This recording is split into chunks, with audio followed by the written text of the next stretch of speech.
سورہ البقرہ قرآن کے پہلے، دوسرے اور تیسرے پارے میں دوسری مدنی سورت ہے۔ اس میں 286 آیات اور 40 رکوع ہیں۔ بسم اللہ الرحمن الرحیم، اللہ کے نام سے شروع جو نہایت مہربان رحم والا۔ تم سے پوچھتے ہیں ماہ حرام میں لڑنے کا حکم، تم فرماؤ اس میں لڑنا بڑا گناہ ہے، اور اللہ کی راہ سے روکنا اور اس پر ایمان نہ لانا، اور مسجد حرام سے روکنا اور اس کے بسنے والوں کو نکال دینا،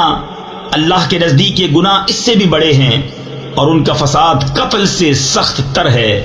اور ہمیشہ تم سے لڑتے رہیں گے یہاں تک کہ تمہیں تمہارے دین سے پھیر دیں۔ اگر بن پڑے اور تم میں جو کوئی اپنے دین سے پھرے پھر کافر ہو کر مرے تو ان لوگوں کا کیا اکارت گیا دنیا میں اور آخرت میں، اور وہ دوزخ والے ہیں، انہیں اس میں ہمیشہ رہنا۔ وہ جو ایمان لائے اور وہ جنہوں نے اللہ کے لیے اپنے گھر بار چھوڑے اور اللہ کی راہ میں لڑے، وہ رحمت الہی کے امیدوار ہیں، اور اللہ بخشنے والا مہربان ہے۔ تم سے شراب اور جوئے کا حکم پوچھتے ہیں، تم فرما دو کہ ان دونوں میں بڑا گناہ ہے، اور لوگوں کے کچھ دنیاوی نفع بھی، اور ان کا گناہ ان کے نفع سے بڑا ہے۔ اور تم سے پوچھتے ہیں کیا خرچ کریں، تم فرماؤ جو فاضل بچے۔ اسی طرح اللہ تم سے آیتیں بیان فرماتا ہے کہ کہیں تم دنیا اور آخرت کے کام سوچ کر کرو۔ اور تم سے یتیموں کا مسئلہ پوچھتے ہیں، تم فرماؤ ان کا بھلا کرنا بہتر ہے، اور اگر اپنا ان کا خرچ ملا لو تو وہ تمہارے بھائی ہیں، اور خدا خوب جانتا ہے بگاڑنے والے کو سنوارنے والے سے، اور اللہ چاہتا تو تمہیں مشقت میں ڈالتا، بے شک اللہ زبردست حکمت والا ہے۔ اور شرک والی عورتوں سے نکاح نہ کرو جب تک مسلمان نہ ہو جائیں، اور بے شک مسلمان لونڈی مشرکہ سے اچھی اگرچہ وہ تمہیں بھاتی ہو، اور مشرکوں کے نکاح میں نہ دو جب تک وہ ایمان نہ لائیں، اور بے شک مسلمان غلام مشرک سے اچھا اگرچہ وہ تمہیں بھاتا ہو، وہ دوزخ کی طرف بلاتے ہیں، اور اللہ جنت اور بخشش کی طرف بلاتا ہے اپنے حکم سے، اور اپنی آیتیں لوگوں کے لیے بیان کرتا ہے کہ کہیں وہ نصیحت مانے۔ اور تم سے پوچھتے ہیں حیض کا حکم، تم فرماؤ وہ ناپاکی ہے، تو عورتوں سے الگ رہو حیض کے دنوں، اور ان سے نزدیکی نہ کرو جب تک پاک نہ ہو لیں، پھر جب پاک ہو جائیں تو ان کے پاس جاؤ جہاں سے تمہیں اللہ نے حکم دیا، بے شک اللہ پسند رکھتا ہے بہت توبہ کرنے والوں کو، اور پسند رکھتا ہے ستھروں کو۔ رہو اور جان رکھو کہ تمہیں اس سے ملنا ہے، اور اے محبوب بشارت دو ایمان والوں کو، اور اللہ کو اپنی قسموں کا نشانہ نہ بنا لو کہ احسان اور پرہیزگاری اور لوگوں میں صلح کرنے کی قسم کر لو، اور اللہ سنتا جانتا ہے۔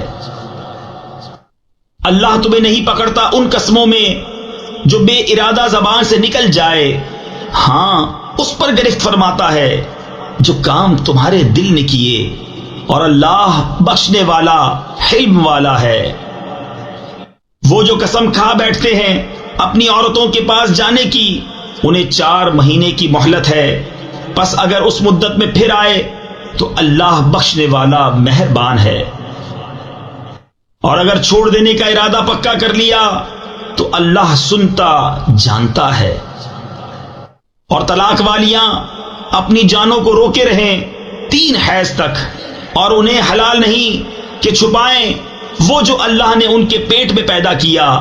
اگر اللہ اور قیامت پر ایمان رکھتی ہیں،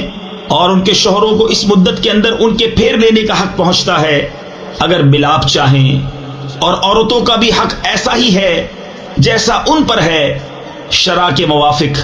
اور مردوں کو ان پر فضیلت ہے، اور اللہ غالب حکمت والا ہے۔ یہ طلاق 2 بار تک ہے، پھر بھلائی کے ساتھ روک لینا ہے، یعنی اچھے سلوک کے ساتھ چھوڑ دینا ہے، اور تمہیں روا نہیں کہ جو کچھ عورتوں کو دیا اس میں سے کچھ واپس لو، مگر جب دونوں کو اندیشہ ہو کہ اللہ کی حدیں قائم نہ کریں گے، پھر اگر تمہیں خوف ہو کہ وہ دونوں ٹھیک انہی حدوں پر نہ رہیں گے تو ان پر کچھ گناہ نہیں اس میں جو بدلہ دے کر عورت چھٹی لے، یہ اللہ کی حدیں ہیں، ان سے آگے نہ بڑھو،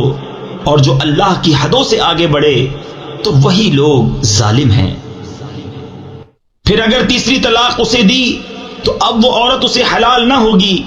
جب تک دوسرے خاوند کے پاس نہ رہے۔ پھر وہ اگر دوسرا اسے طلاق دے دے تو ان دونوں پر گناہ نہیں کہ پھر آپس میں مل جائیں، اگر سمجھتے ہوں کہ اللہ کی حدیں نبھائیں گے، اور یہ اللہ کی حدیں ہیں جنہیں بیان کرتا ہے دانش مندوں کے لیے۔ اور جب تم عورتوں کو طلاق دو اور ان کی میعاد آ لگے تو اس وقت تک یا بھلائی کے ساتھ روک لو یا نکوئی یعنی اچھے سلوک کے ساتھ چھوڑ دو، اور انہیں ضرر دینے کے لیے روکنا نہ ہو کہ حد سے بڑھو، اور جو ایسا کرے وہ اپنا ہی نقصان کرتا ہے۔ اور اللہ کی آیتوں کو ٹھٹھا نہ بنا لو، اور یاد کرو اللہ کا احسان جو تم پر ہے، اور وہ جو تم پر کتاب و حکمت اتاری تمہیں نصیحت دینے کو، اور اللہ سے ڈرتے رہو اور جان رکھو کہ اللہ سب کچھ جانتا ہے۔ اور جب تم عورتوں کو طلاق دو اور ان کی میعاد پوری ہو جائے تو اے عورتوں کے والیوں، انہیں نہ روکو اس سے کہ اپنے شوہروں سے نکاح کر لیں جبکہ آپس میں موافق شرع رضامند ہو جائیں۔ یہ نصیحت اسے دی جاتی ہے کہ جو تم میں سے اللہ اور قیامت پر ایمان رکھتا ہو، یہ تمہارے لیے زیادہ ستھرا اور پاکیزہ ہے، اور اللہ جانتا ہے اور تم نہیں جانتے۔ اور مائیں دودھ پلائیں اپنے بچوں کو پورے 2 برس، اس کے لیے جو دودھ کی مدت پوری کرنی چاہے، اور جس کا بچہ ہے اس پر عورتوں کا کھانا پہننا ہے حسب دستور، کسی جان پر بوجھ نہ رکھا جائے گا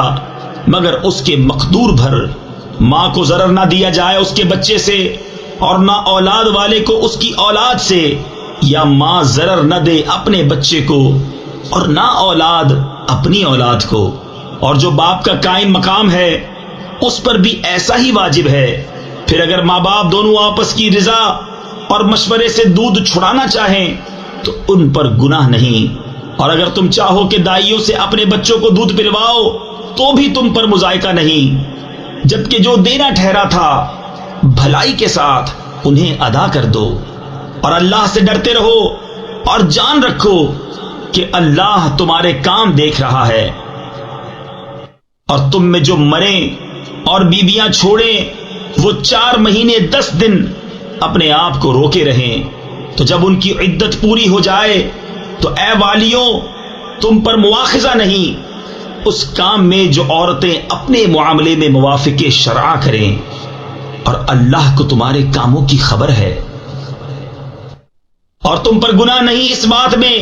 جو پردہ رکھ کر تم عورتوں کے نکاح کا پیام دو یا اپنے دل میں چھپا رکھو، اللہ جانتا ہے کہ اب تم ان کی یاد کرو گے۔ ہاں، ان سے خفیہ وعدہ نہ کر رکھو مگر یہ کہ اتنی ہی بات کہو جو شرع میں معروف ہے،